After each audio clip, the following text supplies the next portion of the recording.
বর্তমান সরকারের কাজ বাধাগ্রস্ত করতে ইসলামের শত্রুরা নানা ষড়যন্ত্র করছে বলে অভিযোগ করেছেন ধর্মমন্ত্রী কাজী শাহ মোয়াজ্জেম হোসেন কায়কোবাদ।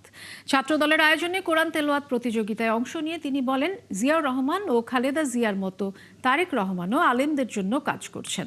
কওমি মাদ্রাসাকে সার্বিক সহায়তার আশ্বাসও দেন মন্ত্রী। মাহিলা ইসলামের রিপোর্ট।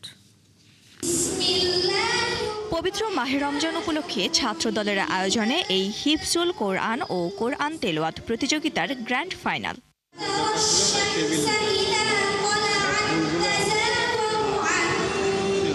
অনুষ্ঠানে সকাল থেকেই বিজয়ীরা কোরআন পাঠ করে নিজেদের প্রতিভা তুলে ধরেন।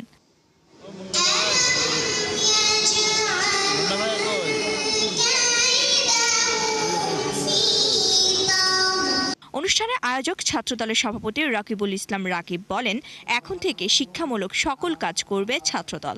আমরা কথা দেখছি, ছাত্র সমাজকে কথা দেখছি, সাধারণ শিক্ষার্থীদের জন্য আমরা এভাবে আগামীতে আরো বেশি যুগোপযোগী অনেক কর্মসূচি চালু করবে ইনশাআল্লাহ।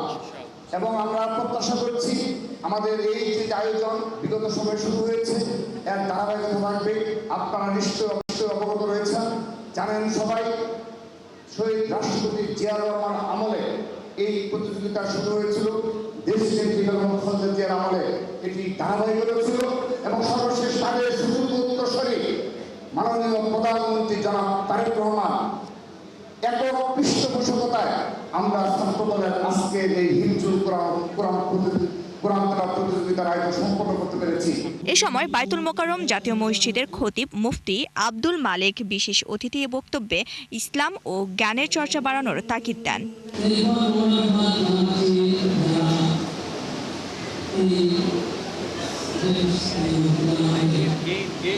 অনুষ্ঠানে প্রধান অতিথি ধর্মমন্ত্রী বলেন, ইসলামের শত্রুরা প্রধানমন্ত্রী তারেক রহমানের ভালো কাজে বাধা দিতে নানা ষড়যন্ত্র করছে। ইসলামের দুশমনেরা প্রচুর ষড়যন্ত্র করতেছে যাতে করে উনি কোনো ভালো কাজ না করতে পারে। এই জন্য আপনাদেরকে বেশি বেশি দোয়া করতে হবে ওনার জন্য, দলের জন্যে, এবং উনি যাদেরকে নিয়ে কাজ করছেন তাদের জন্য, দেশের জন্য আপনাদেরকে দোয়া করতে হবে। অনুষ্ঠান শেষে প্রতিযোগীদের মাঝে আর্থিক সহায়তা পুরস্কার দেয়া হয়। মাহিলা ইসলাম, ৭১, ঢাকা।